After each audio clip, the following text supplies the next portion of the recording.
नमस्कार, मी आपल्या सर्वांचे मित्र अक्षय राजेताटे. आज आपल्यासोबत आहेत सक्सेस पॉडकास्ट विथ डॉक्टर अमर देशमुख. यांच्यासोबत आपण चर्चा करणार आहोत की सक्सेस कशा पद्धतीने मिळवायचं आहे आणि त्यांचा जो सक्सेस आहे तेच आज आपण जाणून घेणार आहोत. नमस्कार सर. नमस्कार.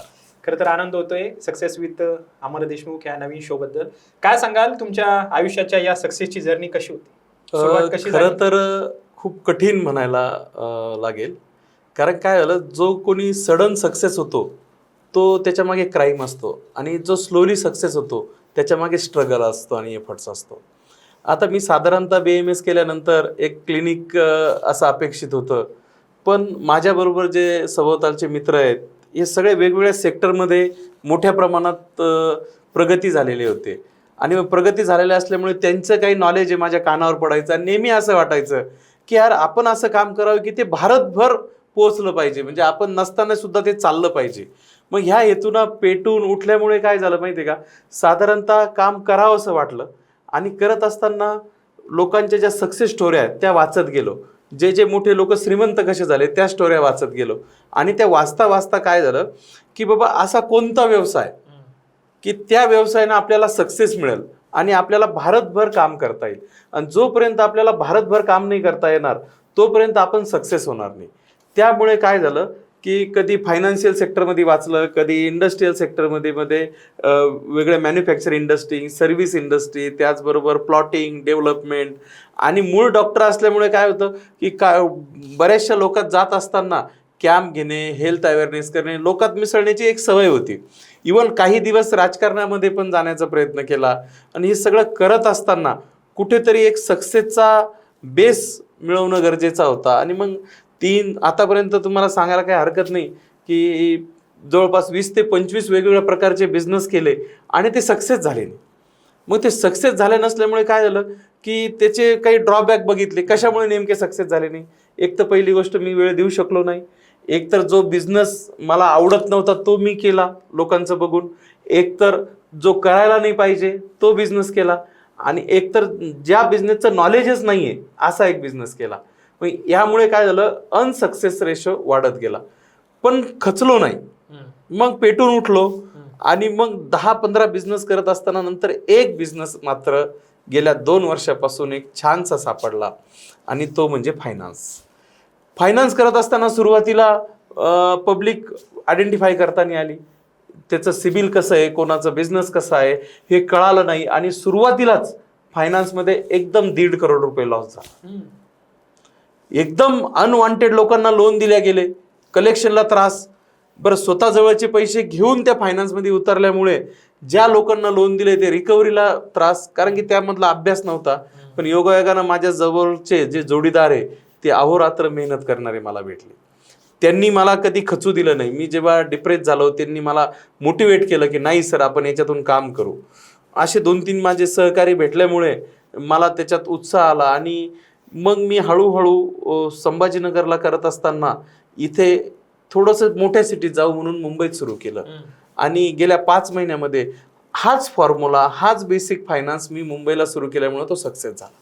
सर, आता तुम्ही उल्लेख केला की आर्थिक नुकसानीचं प्रत्येक क्षेत्रात तुम्ही नुकसान सोसलंय.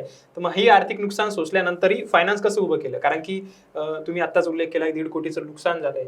मग तेव्हा प्रत्येक माणूस किंवा सामान्य माणूस हा खचून जातो. मग अशा वेळी तुम्ही कशा पद्धतीने त्याला रिकव्हर केलं?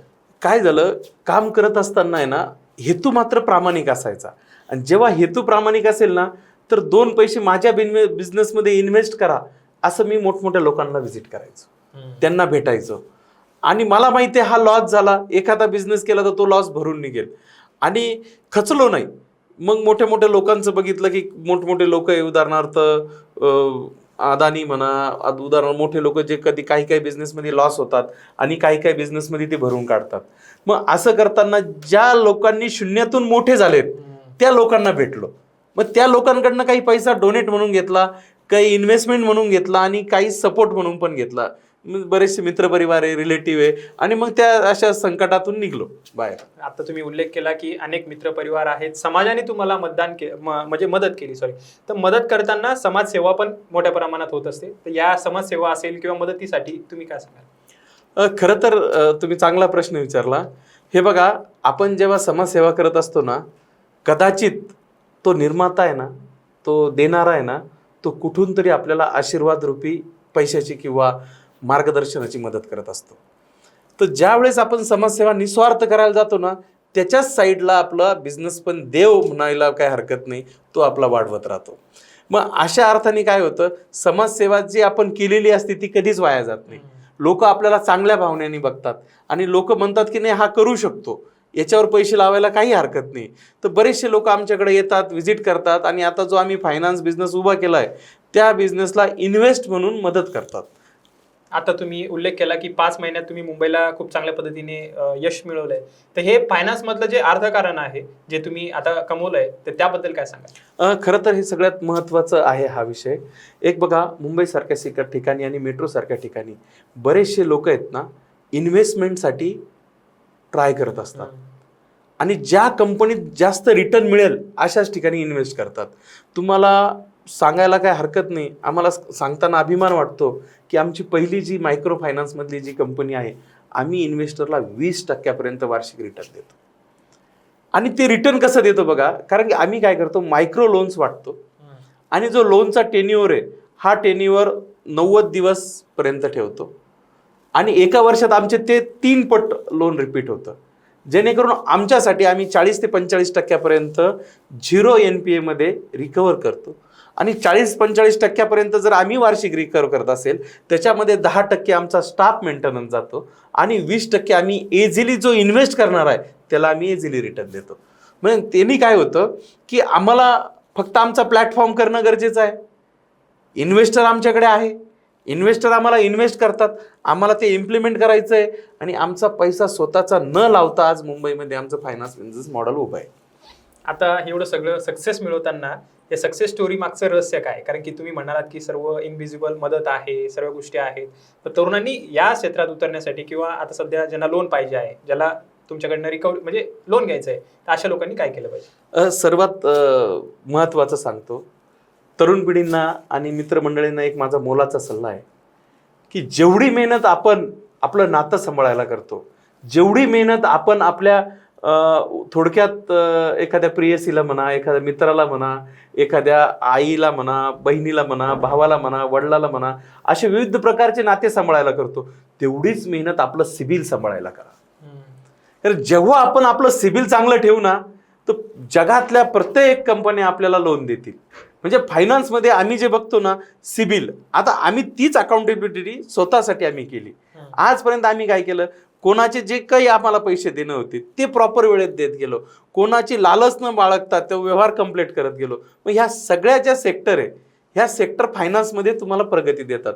तर तरुणांना मी एकच सांगेन की तुम्ही एखादा लोनवाला आहे त्याला धमकी मारणार आहे, तुम्हाला मोठेपणा आहे, हे काही नाहीये. तो तुम्हाला आज जरी पैसे मागत नसेल पण तुमच्या त्या सिबिलला एंट्री होती आणि आज ना उद्या जर तुम्हाला समाजात प्रगती करायची तर तुम्हाला सिबिल चांगला असणं गरजेचं आहे. आम्ही तरुणांना मॅक्झिमम हाच सल्ला देतो की जेव्हा तुम्ही फायनान्स सेक्टरमध्ये काम करतात, हे बघा बरेचसे असे बिझनेस आहे की जिथे 1 लाख रुपये जर लागले तर त्या बिझनेसमधून 3 लाख पर्यंत प्रॉफिट होतो. मग मित्रांनो, मला एक सांगा, जर आपलं सिबिल चांगलं असेल, आपली दानत चांगली असेल, तर आपण कोणाकडूनही 1 लाख रुपये घेऊन 3 लाख रुपयाचा बिझनेस करू शकतो. म्हणजे याचा अर्थ काय की ऑटोमॅटिक आपलं सिबिल चांगलं असेल तर प्रगती होईल. मी तर एक एवढं म्हणेल, कलियुगातलं स्वतंत्र आपला आयडी म्हणजे आता सिबिल. सर, सिबिल वाढवण्यासाठी सगळ्यात महत्त्वाचं काय केलं पाहिजे? कारण की अनेकदा सिबिल कमी असल्यामुळे लोन भेटत नाही आणि लोनसाठी सिबिल लागतं.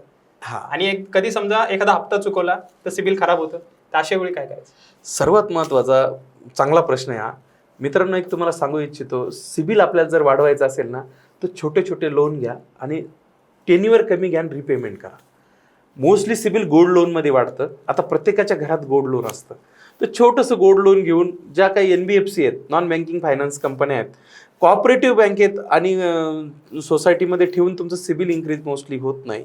NBFC मध्ये तुमचं सिबिल होतं. जे जे छोटे छोटे मनी लेंडिंग ॲप आहे. मात्र काय असतं माहिती आहे का, कधी कधी आपल्या खिशात पैसे असतात पण आपल्यात इगो येतो की नाही, मी उद्या भरेल, मी परवा भरेल. तसं करू नका. कारण काय, पैसे असले म्हणजे ते आपले नाही, ते आपल्याला एक EMI द्यायचा आहे.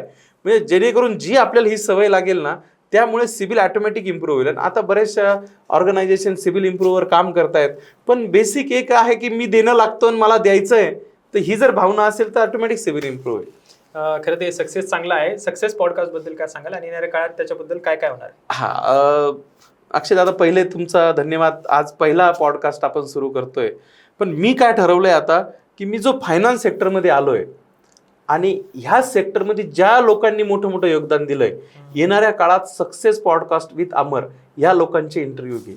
उदाहरणार्थ बँक चेअरमन, उदाहरणार्थ मोठे बँक मॅनेजर, उदाहरणार्थ मोठे फायनान्शियल ज्यांनी बँकेत चळवळ केली आहे, उदाहरणार्थ फायनान्स मिनिस्टर, उदाहरणार्थ ज्यांनी भारताच्या जडणघडणीत थ्रू फायनान्स जर योगदान दिलंय, अशा प्रत्येक लोकांचा फायनान्स रिलेटेड सक्सेस जो आहे तो आम्ही इंटरव्ह्यू जगांना दाखवणार आहे. आणि तीच संकल्पना आम्ही success with Amar Deshmukh podcast हा घेऊन येतोय. आणि येणाऱ्या काळामध्ये राज शमानी आहे यासारख्या मोठ्या ब्रँडच्या लोकांसोबत बी काम करण्यासाठी आम्ही हा मोठा एक प्लॅटफॉर्म उभा करतोय. निश्चितच. आणि तरुणांना काय सांगाल आता या नवीन पॉडकास्ट बद्दल? तरुणांना एकच सांगतो की सक्सेस विथ डॉक्टर अमर देशमुख हा जो पॉडकास्ट आमचा येतोय, तर मित्रांनो हा जरूर बघा. कारण की जर तुम्हाला श्रीमंत व्हायचंय, इथे या पॉडकास्टमध्ये माझ्यासारखे अनेक मेहनत करून श्रीमंत झालेल्या लोकांचे तुम्हाला इंटरव्ह्यू मिळायला बघणार आहेत. हिंदी असेल, इंग्लिश असेल, भारताच्या 15 लँग्वेजमध्ये हा पॉडकास्ट डब केला जाणार आहे. आणि एकच सांगू इच्छितो की कोणताही बिझनेस, आता पहिल्यांदा आम्ही फायनान्समध्ये घेतोय, नंतर वेगवेगळ्या सेक्टरमध्ये, जसं स्टार आहे, फिल्म रिलेटेड जे पब्लिक आहेत, फिल्म रिलेटेड जे पर्सन आहे, या लोकांचे पण आम्ही सक्सेस पॉडकास्ट विथ अमर देशमुख या पॉडकास्टमध्ये आम्ही इंटरव्ह्यू घेणार आहोत. तर मित्रांनो, तुम्हाला एकच विनंती करतो की आपला पॉडकास्ट सक्सेस विथ डॉक्टर अमर देशमुख हा पॉडकास्ट नेहमी आपण सबस्क्राईब करावा. आणि यूट्यूब आमचं चॅनल लवकरच ओपन होतंय, त्या चॅनलवर जाऊन बघावे.